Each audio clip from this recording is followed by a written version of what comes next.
নমস্কাৰ একাদশ শ্ৰেণীৰ সকলো ছাত্ৰ ছাত্ৰীলৈকে মই আন্তৰিক শুভেচ্ছা জনাই আজিৰ ভিডিঅ' আৰম্ভ কৰিবলৈ লৈছোঁ।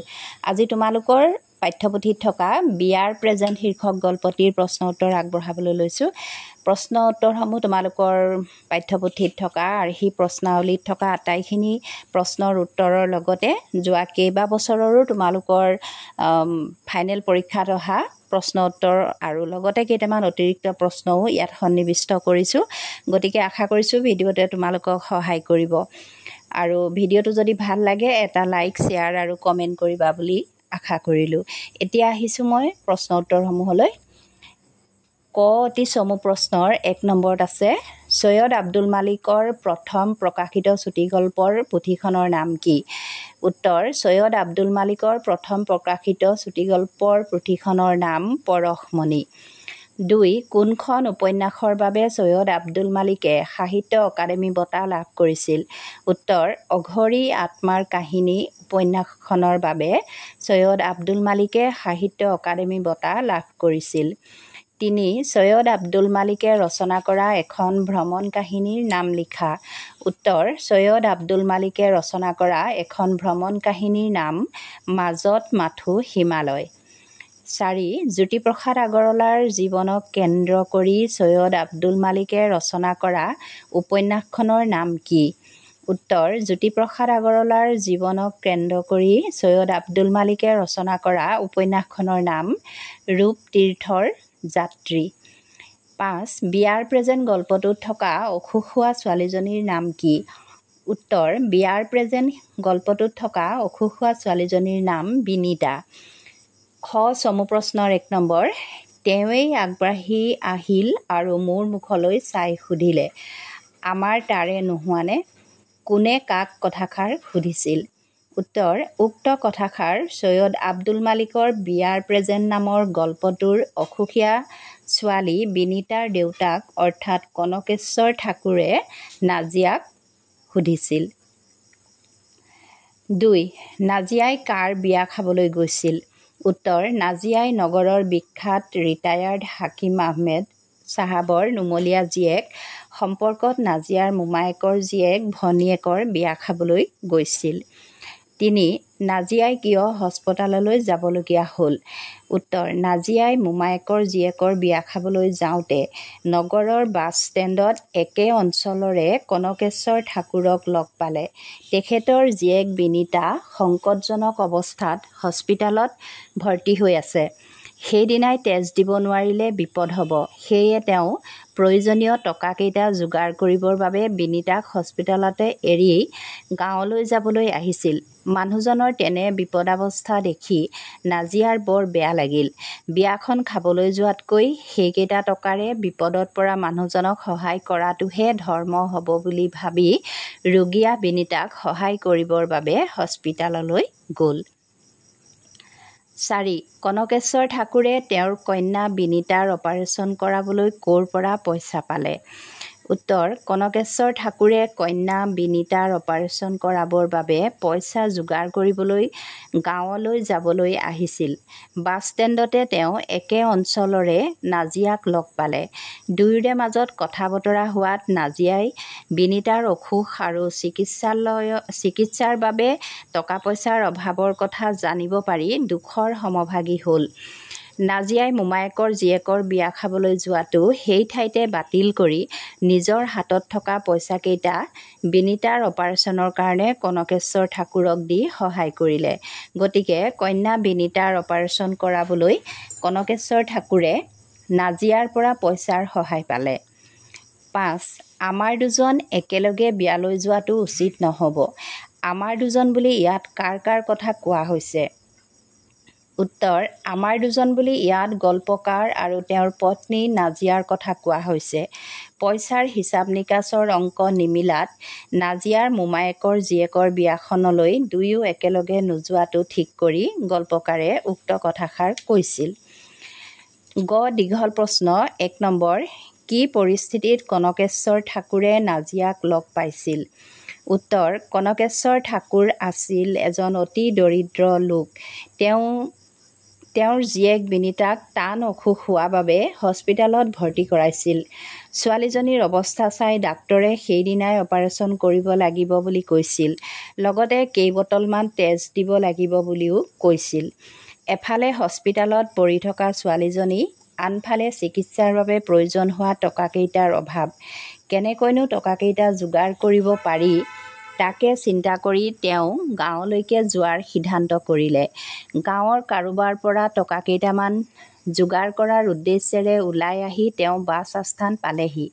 ইফালে নাজিয়া গৈছিল মোমায়েকৰ জীয়েকৰ বিয়া খাবলৈ।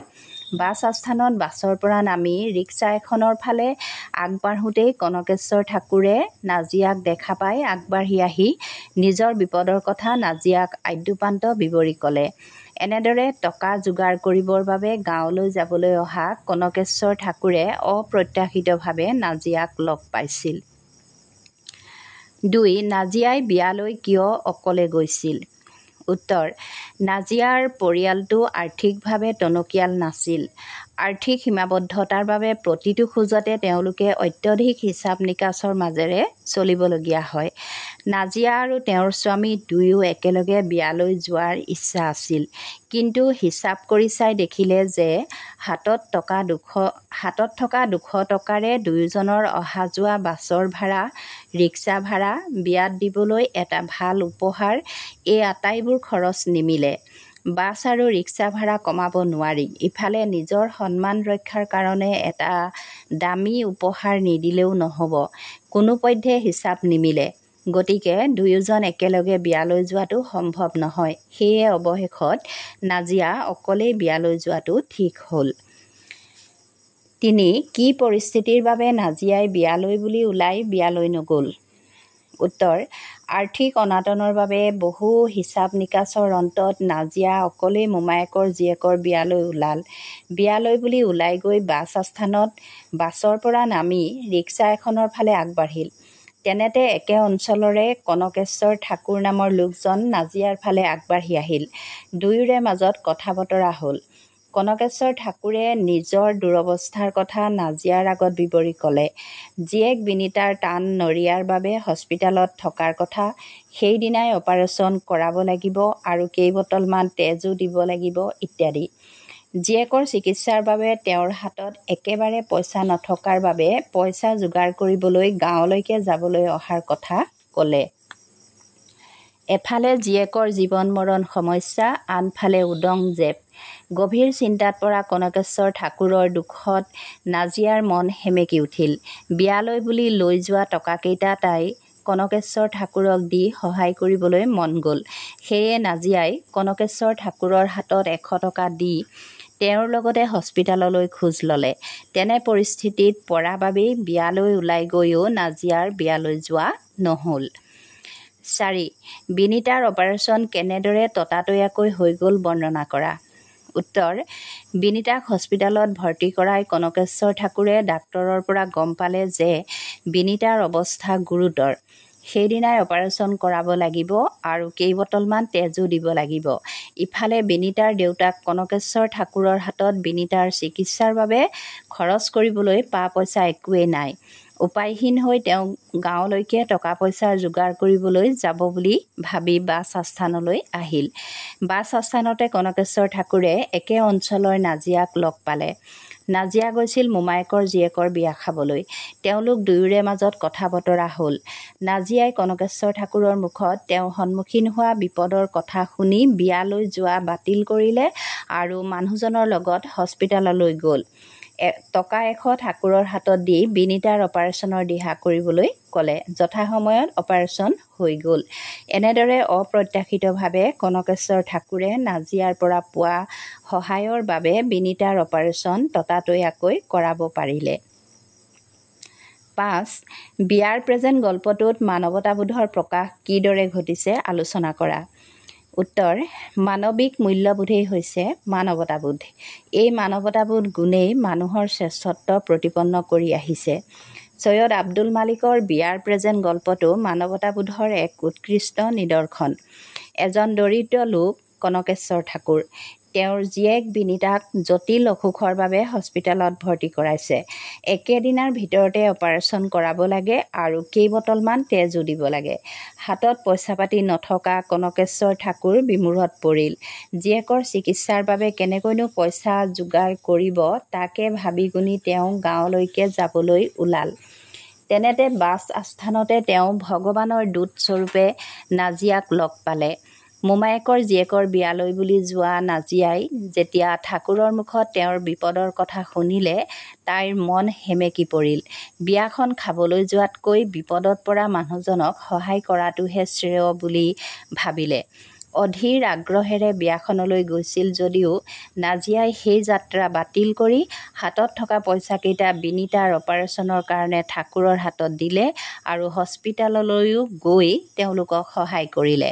এনেদৰে গল্পটোত নাজিয়া চৰিত্ৰটোৰ যোগেদি গল্পকাৰে নিস্বাৰ্থ ত্যাগ আৰু মানৱতাবোধৰ দৃষ্টান্ত দাঙি ধৰিছে। ছাত্ৰ ছাত্ৰীসকল, এতিয়া মই তোমালোকৰ চূড়ান্ত পৰীক্ষাত অহা কিছুমান প্ৰশ্ন উত্তৰ আৰু অতিৰিক্তভাৱে মই কেইটামান প্ৰশ্ন উত্তৰ ইয়াত সন্নিৱিষ্ট কৰিছোঁ। তাৰ 1 নম্বৰটো হ'ল, বিয়াৰ প্ৰেজেণ্ট গল্পটো প্ৰথমে কোনখন আলোচনীত প্ৰকাশ পাইছিল? গল্পটোত থকা অসুখ হোৱা ছোৱালীজনীৰ নাম কি? উত্তৰ, বিয়াৰ প্ৰেজেণ্ট গল্পটো প্ৰথমে অধিনায়ক নামৰ আলোচনীত প্ৰকাশ পাইছিল। গল্পটোত থকা অসুখ হোৱা ছোৱালীজনীৰ নাম বিনীতা।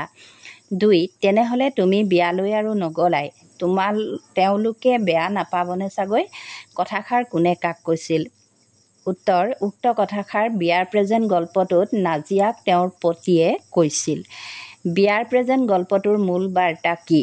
উত্তৰ, বিয়াৰ প্ৰেজেণ্ট গল্পটোৰ মূল বাৰ্তা হৈছে ত্যাগ আৰু মানৱতাবোধ, যাৰ দ্বাৰা মানুহে বিমল আনন্দ লাভ কৰিব পাৰে।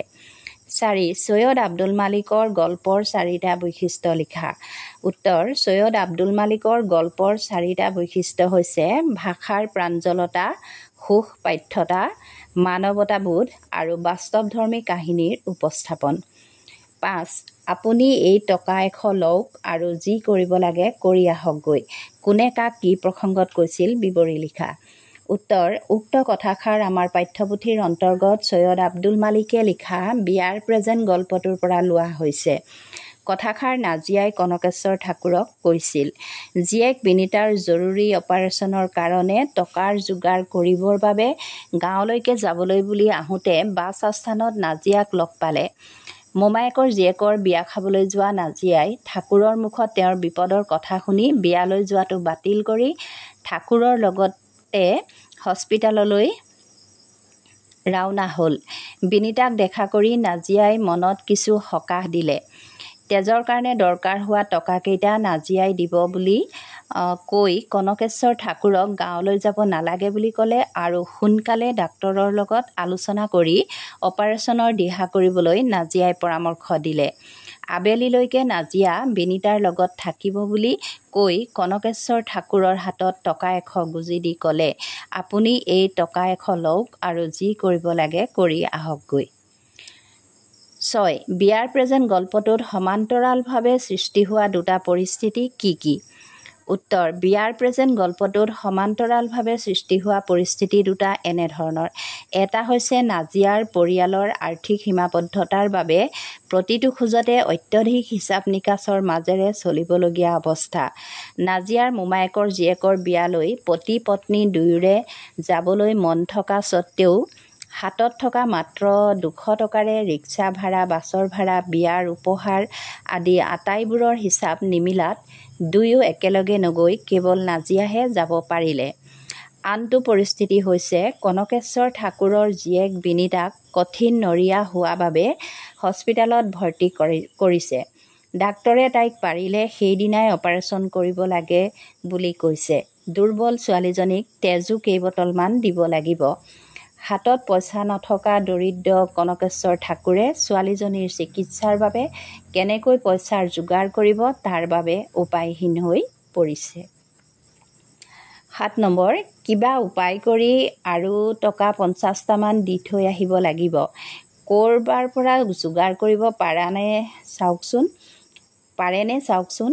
কোনে কি প্ৰসংগত কাক এইদৰে কৈছিল? উত্তৰ উক্ত কথাষাৰ সৈয়দ আব্দুল মালিকৰ বিয়াৰ প্ৰেজেণ্ট গল্পটোত নাজিয়াই তাইৰ স্বামীক কৈছিল।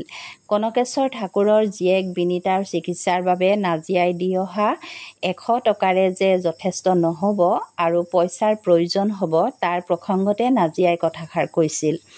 নাজিয়া বৰ কোমল অন্তৰৰ ছোৱালী।